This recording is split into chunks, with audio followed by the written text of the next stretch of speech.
FM.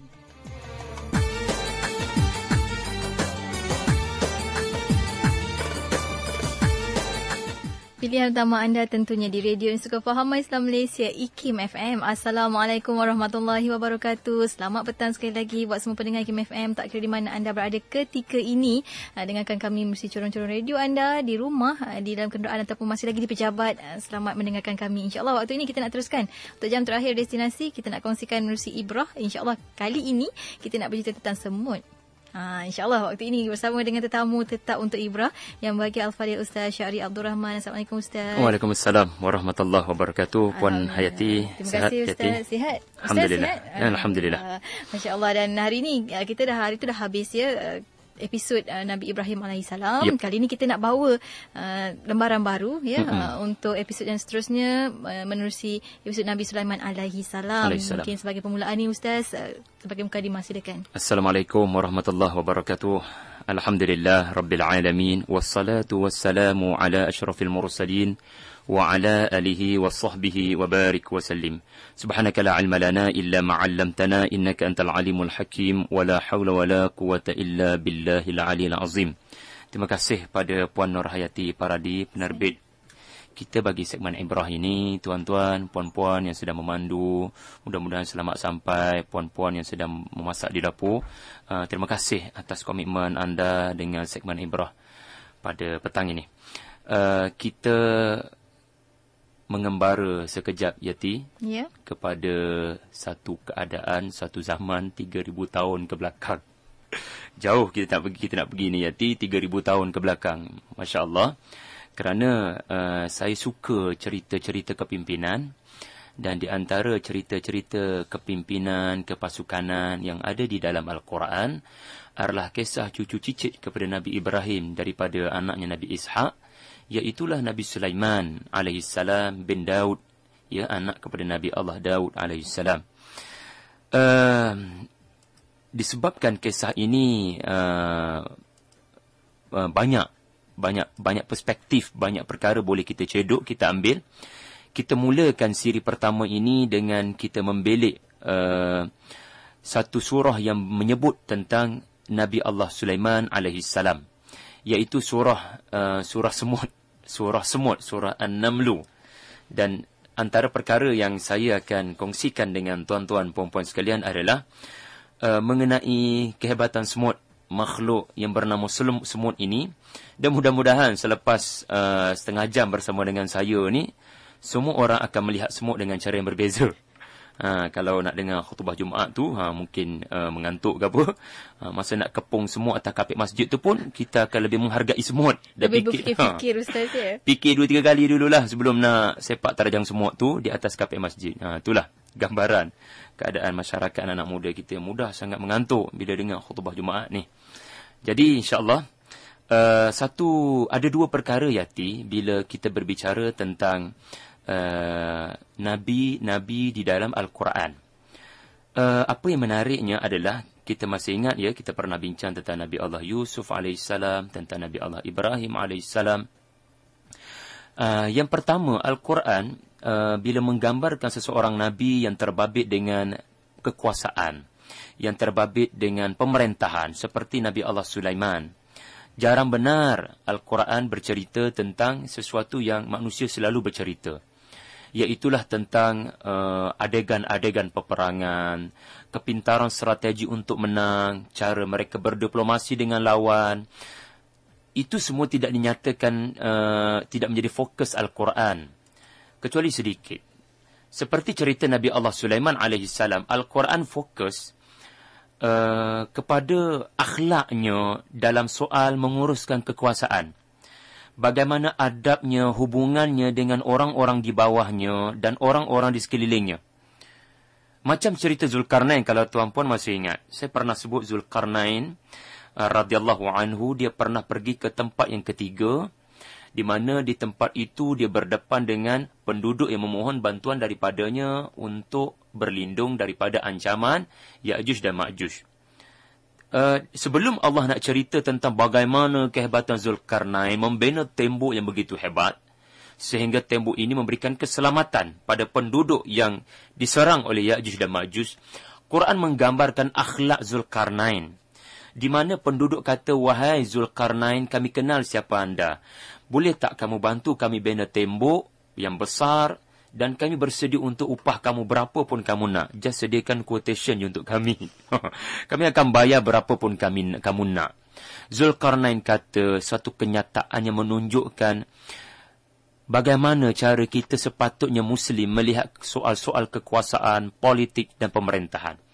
Jawapan Zulkarnain, apa yang Allah anugerahkan pada saya jauh lebih bermakna daripada duit yang mahu kamu berikan, daripada harta yang mahu kamu tawarkan. Allah beri aku lebih daripada apa yang kamu mahu berikan. Aku tidak perlu semua itu. Aku hanya mahu kamu bantu aku bina tembok ini. Aku boleh bina dengan kekuatan himorisos aku. Tetapi aku mahu kamu bersama dengan aku bina bersama-sama. Supaya kamu sendiri ada rasa ambil berat tentang masa depan negara kamu ni. Jangan hanya bergantung pada orang asing macam aku untuk membantu kamu. Supaya nanti bila aku balik, kamu semua ni sendiri tahu untuk menjaga negara kamu walaupun aku tiada pada masa depan. Ini suatu karakter kepimpinan yang ada pada Zulkarnain yang digambar di dalam Al-Quran. Satu lagi cerita pemimpin yang ada di dalam Al-Quran adalah cerita tentang seorang Nabi. Namanya Nabi Sulaiman alaihi salam. Dan saya Yati selalu mendapati tidak ada cara untuk kita menyebut tentang karakter seseorang pemimpin ini. Tak ada cara yang terbaik kecuali kita tafsirkan daripada perkataan yang keluar daripada mulut pemimpin itu sendiri. Bukan apa yang sejarawan kata tentang dia, yang orang tafsirkan macam-macam tentang seseorang, tapi lebih baik ambil daripada sesuatu yang perkataan itu keluar daripada mulut dia sendiri. Ini yang menarik tentang kisah Nabi Sulaiman. Kerana kita akan lihat tafsiran para ulama, apa yang keluar daripada mulut Nabi Sulaiman sendiri bagi menunjukkan bagaimana dia melihat kekuasaan, bagaimana dia memimpin dan mentadbir alam. Jadi, kita ambil checkpoint pertama daripada banyak checkpoint yang berlaku kepada Nabi Sulaiman. Checkpoint pertama ni, saya suka nak ambil cerita Nabi Sulaiman AS. Ketika dia membawa bala tenteranya yang begitu dahsyat. Cuba bayangkan begini, Yati. Tentera itu bukan sekadar manusia yang pelbagai barisan, tetapi di sisi manusia itu juga ada tentera jin. Di situ juga ada tentera burung yang menaungi perjalanan mereka. Di situ juga ada tentera angin. Kesemua ini ditundukkan untuk Nabi Sulaiman dan mereka sedang bergerak dalam satu pebarisan yang sangat dahsyat menuju ke suatu dua tempat untuk terus dibuka dan ditundukkan kepada hukum Allah Subhanahu Wa Taala. Sebab kita tahu Nabi Sulaiman ini menurut Al-Quran ada 4 mukjizat yang tidak pernah diberi kepada nabi-nabi selain daripada beliau. Yang pertama, dia boleh faham bahasa haiwan. Yati suka binatang apa, Yati? Kucing. Kucing. Boleh faham tak bahasa kucing? Belum tentu kita boleh faham. Miau-miau tu boleh faham lah. Tapi apa maksud selain daripada bahasa itu?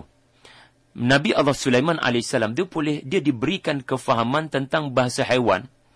Walaupun suara tu kadang-kadang tak dengar pun macam semut, tapi Nabi Sulaiman boleh dengar dan boleh faham.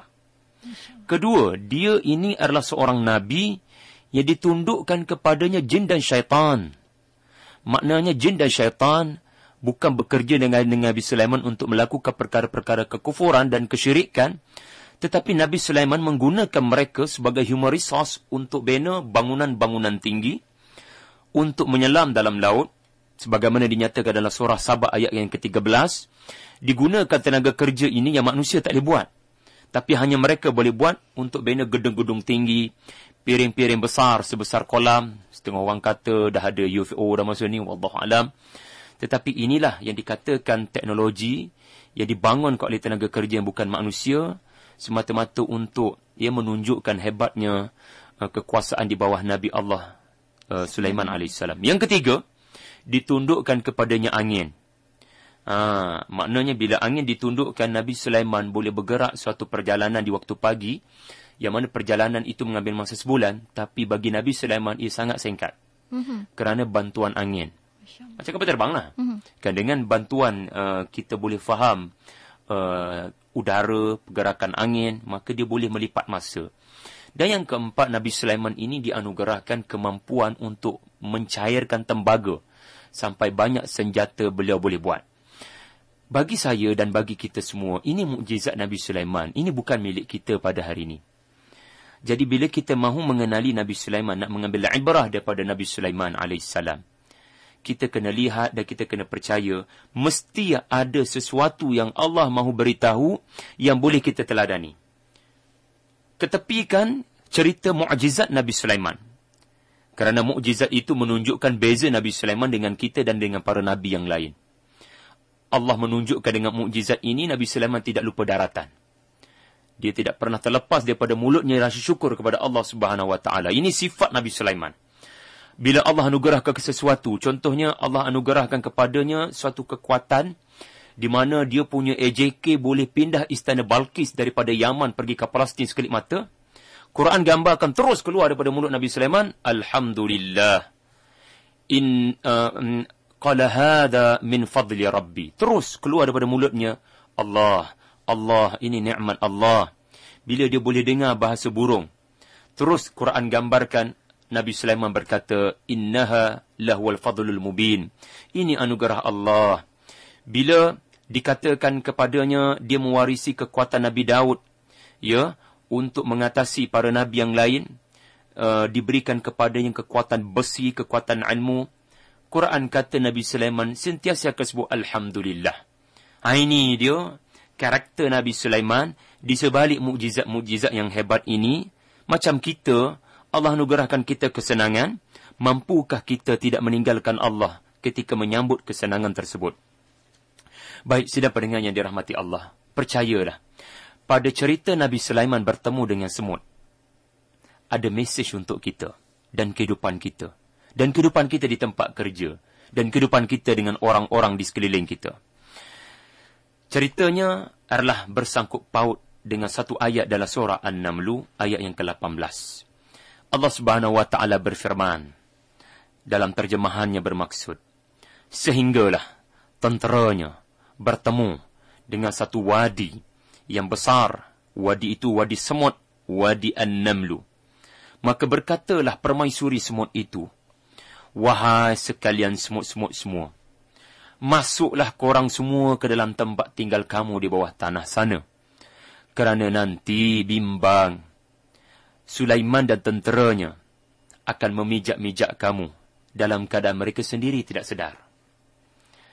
Dalam bahasa Al-Quran dia berbunyi, hatta idza atau ala wadin naml, qalat namlatun ya ayyuhan namlu, udkhulu masakinakum la yahtimannakum Sulaiman wa junudah wa hum la yash'urun. Bila Nabi Sulaiman dapat tahu permaisuri semut itu berkata macam tu, Quran menggambarkan respon Nabi Sulaiman, Masya Allah. Dia tergelak, dia tersenyum. Macam itulah lebih kurangnya. Bila dengar je permaisuri itu berkata, setengah ulama bahasa Arab kata, perkataan permaisuri semut ni, Yati, adalah perkataan yang mengandungi 8 elemen sastra bahasa Arab. Betapa fasihnya permaisuri semut ni berkata. Dia memilih perkataan yang terbaik untuk supaya orang-orang di bawahnya, bukan orang, semut-semut di bawahnya, bersegera mematuhi arahan ini sebab ini soal keselamatan, soal nyawa. Sedar tak sedar, perkataan yang digunakan mengandungi 8 elemen sastra Arab dan 4 kaedah pengarahan komunikasi yang berkesan. Sudah. Sebab itulah kita bahasa Arab ni jangan kita anggap bahasa ustaz, bahasa orang tertentu. Kita sendiri manusia, orang awam, kena anggap bahasa Arab ni bahasa kita. Kalau kita anggap bahasa Arab ni bahasa orang, sampai bila kita nak bergantung dengan ustaz untuk faham Quran? Sampai bila kita nak bergantung dengan orang untuk faham Quran? Sayang. Maka anak-anak kita biar belajar bahasa Arab, supaya nanti dia ajar kita bahasa Arab. Nabi Sulaiman telah respon, fatabassama dhahikan. Telah senyum Nabi Sulaiman dan telah terketawa dia. Kenapa ketawa? Ulama kata li jamali kalamiha. Kerana cantiknya perkataan yang dipilih oleh permaisuri semut ini, dan kerana Nabi Sulaiman sangat insaf dan terharu. Macam mana permaisuri semut tu nak menggambarkan Sulaiman kalau terpijak semut pun bukan kerana Nabi Sulaiman nak pijak semut, tapi kerana tak perasan, kecil sangat. Wahum la yash'urun. Dia tak sedar. Dia tak perasan. Sulaiman itu tak perasan. Tentera Nabi Sulaiman alaihi salam itu tak perasan terpijak. Kerana perkataan arahan itu berakhir dengan wahum la yash'urun. Terharu Nabi Sulaiman. Kerana semut pun boleh faham dia raja yang adil. Masya Allah. Dia penguasa yang adil. Bukan jenis nak bunuh binatang. Bukan jenis nak melakukan kerosakan pada muka bumi. Tuan-tuan tahu kan, Zionis Yahudi hari ini, mereka nak bina satu kuil namanya Solomon Temple. Mereka kata mereka nak kembalikan kuil Sulaiman, tapi mereka jauh daripada syariat Nabi Sulaiman. Sebab itu, Nabi Sulaiman berkata, bila dia tengok semut macam tu, dia kata, Rabbi auzi'ni an ashkura ni'mataka allati an'amta alayya wa ala walidayya ila akhiril ayah. Saya kata tadi kan, Nabi Sulaiman bila dapat je nikmat, dia terus kata Alhamdulillah. Bila dapat je nikmat, dia terus kata Alhamdulillah. Termasuk dalam nikmat ini, dia berkata, Tuhanku, ilhamkanlah aku untuk sentiasa bersyukur padamu. Tuan-tuan sekalian, nikmat seseorang itu terletak pada dua perkara. Pertama, kesenangan, kemewahan, kekayaan yang Allah beri pada dia, ini nikmat yang Allah beri pada dia. Tetapi nikmat yang lebih besar adalah ketika dia terus berkata Alhamdulillah ketika mewah, kaya itu datang pada dia. Itulah nikmat lebih besar di mana dia sedar diri. Ada orang tak sedar diri. Bila Allah beri dia macam-macam, dia tak sedar diri dah. Tetapi nikmat yang sebenar adalah nikmat bila kita dapat mengungkapkan lagi doa-doa kesyukuran di sebalik nikmat-nikmat yang Allah berikan kepada kita yang nampak depan mata. Jadi tuan-tuan sidang pendengar, dalam 3 minit yang berbaki ini, sebelum saya buka pada panggilan, izinkan saya sebut 4 perkara yang ada dalam arahan permaisuri semut kepada rakyatnya. Sebab kalau kita kaji sidang pendengar, ada 2 kehebatan semut. Ini yang tak dinyatakan dalam Quran, yang tak dinyatakan dalam Quran. Tapi kita boleh faham sendiri bila kita kaji semut. Contoh, Harun Yahya, seorang pengkaji, dia menyatakan, semut adalah makhluk yang paling sistematik. Yati, kalau tengok semut duk main dekat gula ke, dekat dapur ke, kita boleh nampak 2-3 benda. Pertama, kalau kita letak jari kat sini, ada ke dia give up undur balik semut? Dia tak undur, dia cari jalan lain. Kita letak pula kan, ini sesuai untuk adik-adik, anak-anak muda yang selalu tertidur di khutbah Jumaat tu. Cuba try kepung semut. Kalau kita sekat satu jalan, dia putus asa tak? Dia tak putus asa. Dia akan pergi jalan lain. Kita tutup, dia akan pergi jalan lain. Kalau dia terjatuh daripada satu tempat, dia nak capai gula, dia takkan putus asa. Dia akan terus meneruskan usaha untuk capai juga gula tu. Ini makhluk, kata Syekh Aid Qarni, makhluk yang paling tidak mudah putus asa. Dia tak akan putus asa. Dan yang kedua, kata Harun Yahya, makhluk yang sangat sistematik. Kalau kita tengok kan, semut ni, dia tak akan pecut dan merempit antara satu sama lain. Dia akan faham laluannya, posisinya yang sudah disediakan. Dia akan bergerak mengikut posisi yang telah ditetapkan. Dia tak akan memecut. Allah beritahu kita banyak benda daripada semut. Apa yang ada di dalam Al-Quran surah An-Naml ayat yang ke-18 ada 4 perkara. Pertama, tengok ya, kita boleh guna dalam soal komunikasi dengan anak-anak. Komunikasi dengan orang-orang di bawah kita, di KIM ni ke contohnya. Macam mana kita nak berikan arahan sesuatu, ada 4 seni yang mesti kita teladani. Pertama, pujuk rayulah beberapa kali. Maknanya, Ya ayyuhan namlu. Ya ayyuhan namlu. Pendek kata dikatakan beberapa para ulama, bila ada nida, artinya perkataan itu menggambarkan seseorang itu sedang memanggil dengan 2-3 kali. Kita pernah bincang baru ni kan tentang Nabi Ibrahim. Ya abati. Artinya hampir 2-3 kali perkataan dengan intonasi lembut ini dituturkan. Supaya semua orang memberi perhatian. Setengah kita, kadang-kadang anak kita buat salah, kita terus tegur dengan, kita terus bagi arahan jangan, kita terus bagi dengan suara yang keras. Ini tidak baik. Sebab suara kita, intonasi suara kita menunjukkan persepsi kita pada orang. Kalau kita terus bersuara keras, contoh orang jual kerepek, kita tengah nak isi minyak di Petronas. Saya tak ada masa lah. Terus kita respon macam tu pada orang yang nak jual kerepek.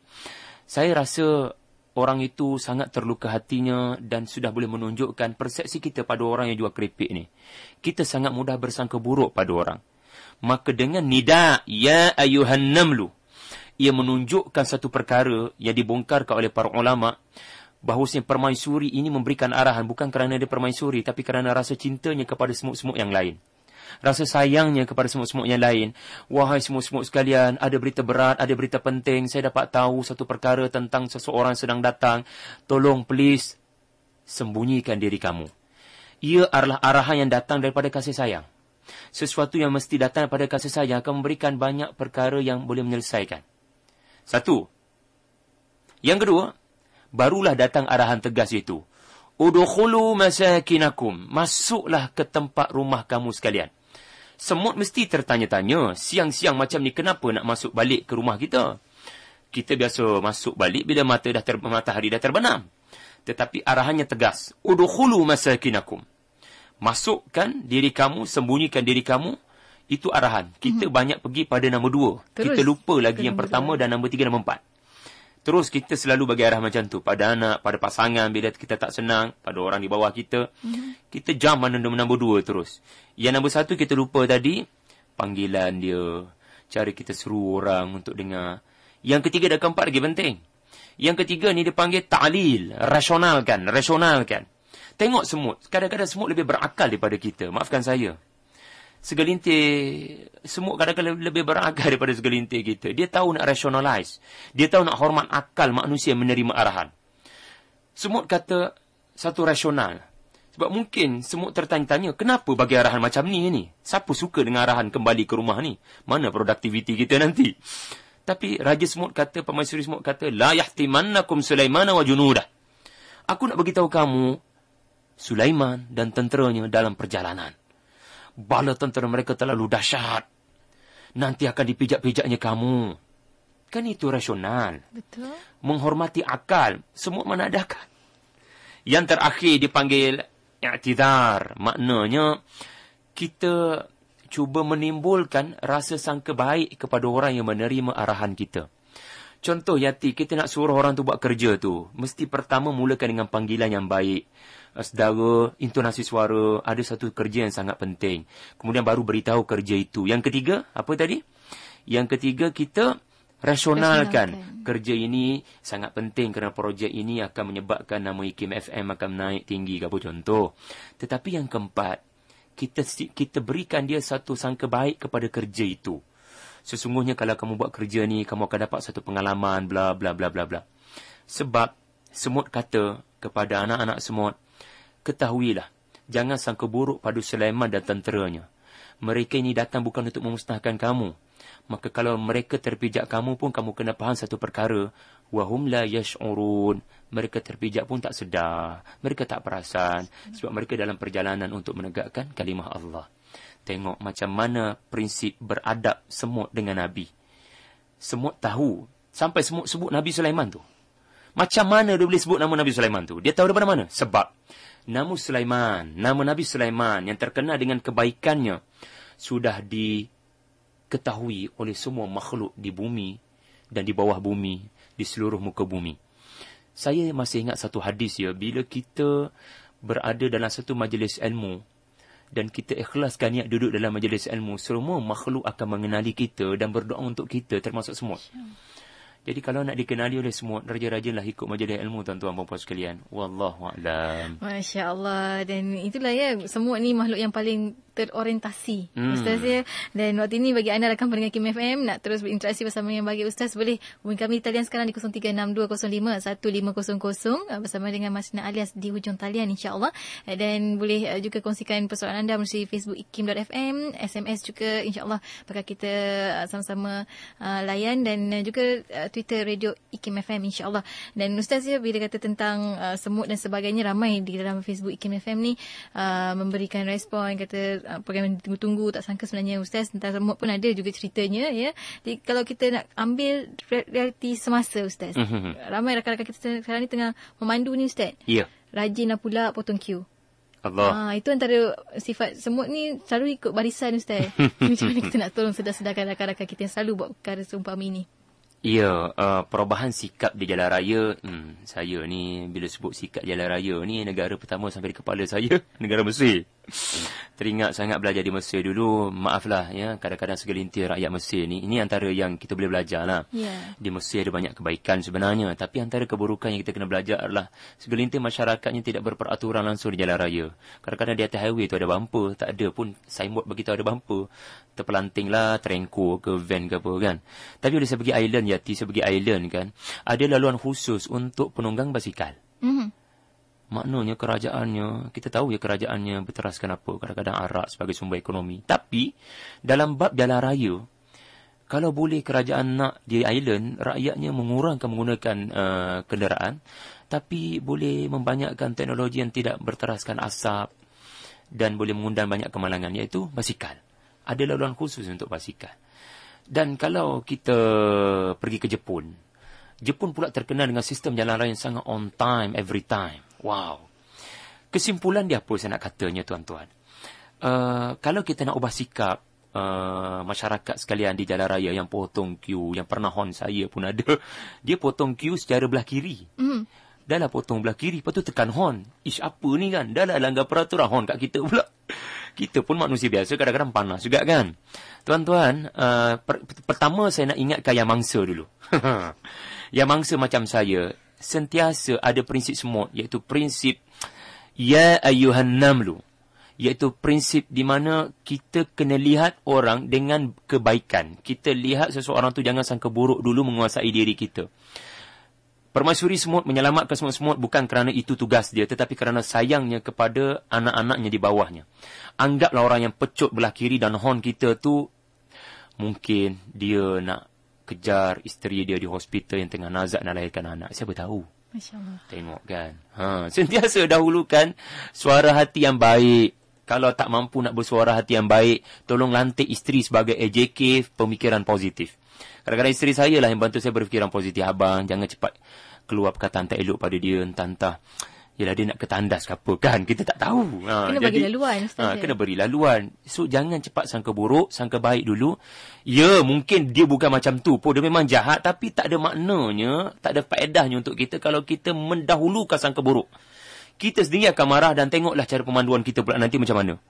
Orang marah pada kita, jangan balas dengan kemarahan, tuan-tuan. Ini akhlak kita. Yang kedua, kepada yang pemangsa, ingatlah bahawasanya nak ubah tabiat, nak ubah sikap, dia tak boleh berlaku perubahan sikap, berhati-hati, mengambil berat tentang orang di jalan raya, kecuali dia kena mula daripada mindset kita, kena mula daripada prinsip, iaitulah prinsip tidak lain tidak bukan, kadang-kadang ada perkara yang kita tak senang, tapi ada kebaikan. Peraturan di jalan raya, ada kita senang belaka, kita tak senang. Tapi kalau kita boleh berdisiplin di jalan raya, ingatlah, kita juga boleh berdisiplin dengan sesuatu yang nampak macam tak rasional, tapi itu ada kebaikan untuk kita. Iaitulah peraturan lampu syarat daripada Allah Subhanahu Wa Taala. Belajar berdisiplin di jalan raya, anda belajar berdisiplin dengan hukum Allah Subhanahu Wa Taala. InsyaAllah ada hikmahnya di situ. Ya, insyaAllah. Dan waktu ini rakan kita di Facebook daripada Zuriwati. Saya kata selalu buli semut. Dia kata mudah-mudahan dengan apa yang telah Ustaz paparkan hari ini, tahulah semut itu bersangka baik dengan kita sebenarnya, Ustaz ya. Dan kita nak raikan juga rakan kita di talian saat ini dari Kelantan, Encik Hariri di talian saat ini. Silakan Encik Hariri. Tadi Ustaz ada sebut tentang kuih Sulaiman. Adakah itu satu agenda Yahudi ataupun kuih itu pernah wujud pada satu ketika dahulu? Kuih Sulaiman. Dan satu lagi kita raikan daripada Kuala Kangsar, daripada Puan Nurul. Silakan Puan Nurul. Macam mana, seperti yang Ustaz kata tadi, cara pemasuri semut memberi arahan kepada anak-anak buah dia. Jadi kalau macam contohnya budak remaja yang bermasalah, apakah cara yang terbaik kita nasihat dia, contohnya untuk tidak tinggalkan solat, hormat ibu bapa, cara yang terbaik untuk supaya dia orang tu boleh terima kita punya arahan tu. Soalan yang saya suka, dua soalan ni daripada Puan mana tadi? Hariri. Puan Hariri, Masya Allah. Nabi Sulaiman dia ada masjid, dia ada tempat ibadah. Bukan kuil ya. Kuil tu istilah Yahudi tu. Temple. No. Di zaman Nabi Sulaiman AS, dia ada masjid. Dia ada bangunan-bangunan hebat di sekeliling masjid. Cuma kita kena faham gini je. Yahudi tahu, maksud saya Zionis Sahyuniyah ni, dia tahu untuk dia menegakkan Israel Raya, dia kena mendapat simpati dunia. Maka dinamakanlah negara haram dia tu Israel. Padahal Israel ni adalah laqab gelaran kepada Nabi Yaqub. Tengok betapa liciknya perancangan diorang. Diorang menamakan nama agenda jahat diorang, menumpahkan darah Palestina rakyat dengan semata-mata nak tegakkan sebuah negara secara haram. Dengan menamakan negara itu negara yang boleh menyebabkan orang tak sedar diri, orang tak sedar yang mereka marah pada sesuatu yang bukan sepatutnya, iaitu Nabi Yaqub. Sebenarnya Israel ni adalah Israel. Isra adalah malam, il hamba di malam hari yang sentiasa bermunajat kepada Tuhannya. Itulah Nabi Yaqub.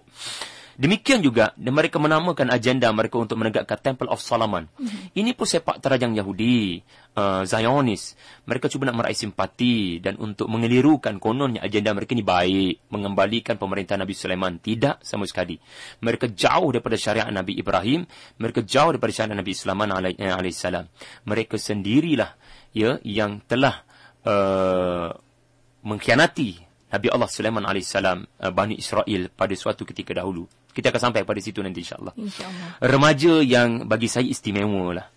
Mari kita gunakan puan yang bertanya, apa kata, saya sendiri pun selalu dalam program. Saya pun baru tahu bila saya baca tulisan-tulisan dan saya dengar lecture daripada para ulama. Saya baru tahu 4 benda ni ada dalam Permaisuri Semut punya statement ni.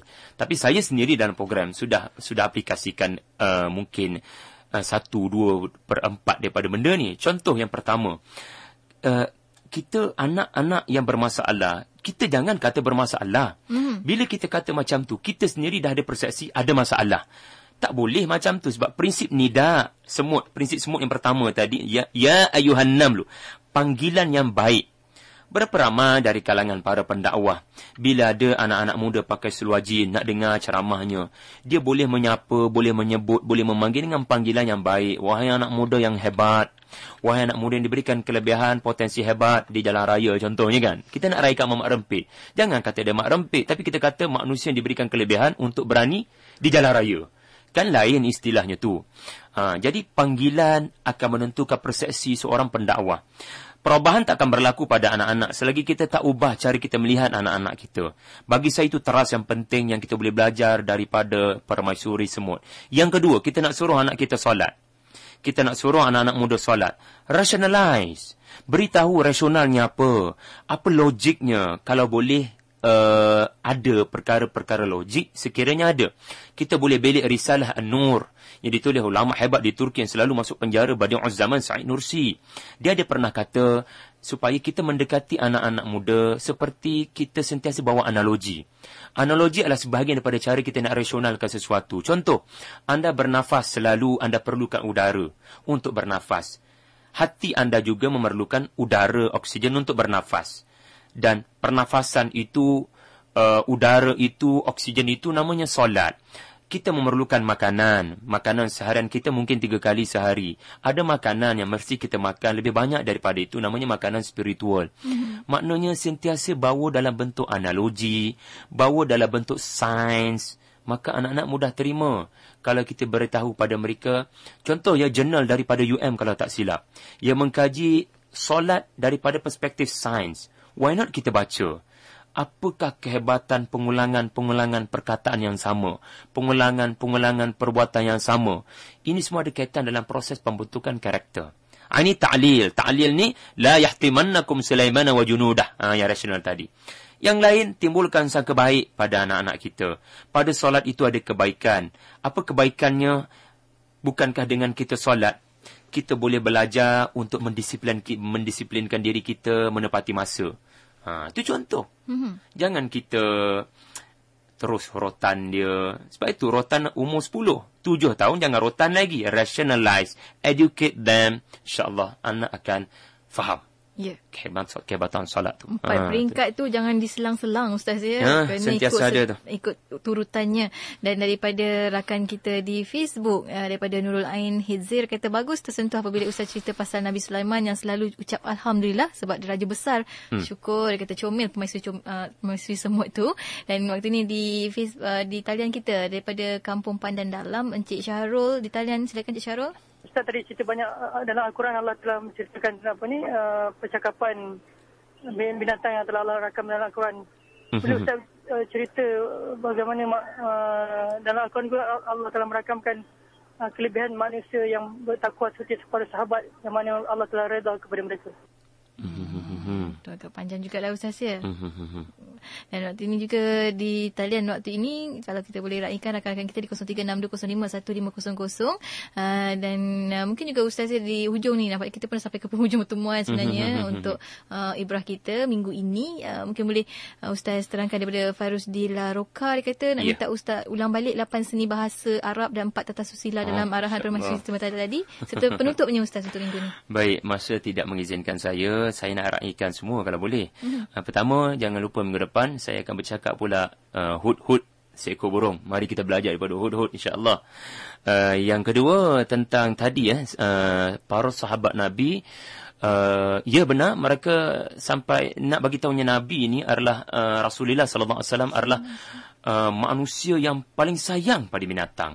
Sehingga kalau ada nama sahabat-sahabat besar pun, dia kalau nak puji pun dia akan letak nama gelaran haiwan sebagai kepujian kepadanya, seperti Abu Hurairah yang sangat suka bermain dengan kucing. Maka dinamakan dia Sahibu Hurairah. Abu Hurairah, ya, periwayat perawi hadis yang paling banyak dalam riwayat-riwayat hadis sahih kita.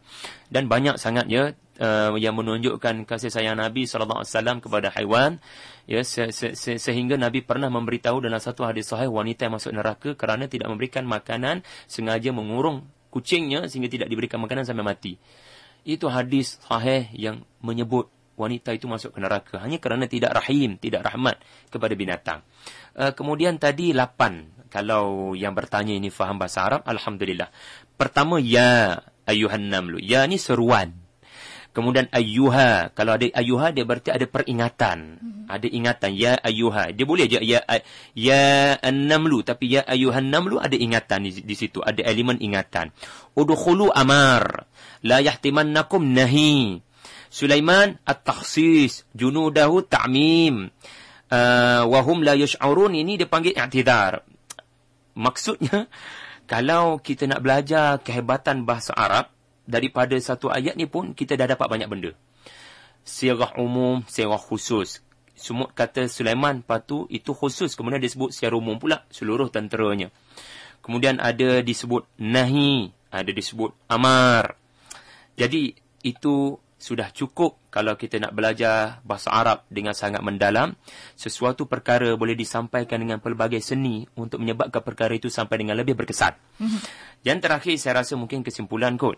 Kesimpulan yang boleh kita katakan di sini, sidang pendengar sekalian, kehebatan kepemimpinan Nabi Allah Sulaiman alaihissalam adalah kerana Nabi Allah Sulaiman alaihissalam ini adalah seorang Nabi yang tidak pernah meninggalkan bibirnya daripada menyebut kesyukuran, kalimah-kalimah kesyukuran kepada Allah Subhanahu Wa Taala. Lebih banyak anda mengungkapkan rasa syukur, Allah akan beri lebih pada anda. Nabi Allah Sulaiman dengan satu dua nikmat yang Allah berikan, dia mengungkapkan syukur, Allah beri lebih kepadanya. Bukankah Allah berkata, la in syakartum la azidannakum? Makin banyak kamu mengungkapkan rasa syukur kamu, Allah akan beri kepada kamu lebih daripada apa yang kamu sangka. InsyaAllah, mudah-mudahan ini kesimpulan yang boleh kita belajar daripada kisah semut dan Nabi Sulaiman alaihissalam. Bertemu lagi insyaAllah. Wallahu a'lam. Alhamdulillah. Terima kasih Ustaz. Sama-sama Yati. Assalamualaikum. Waalaikumsalam.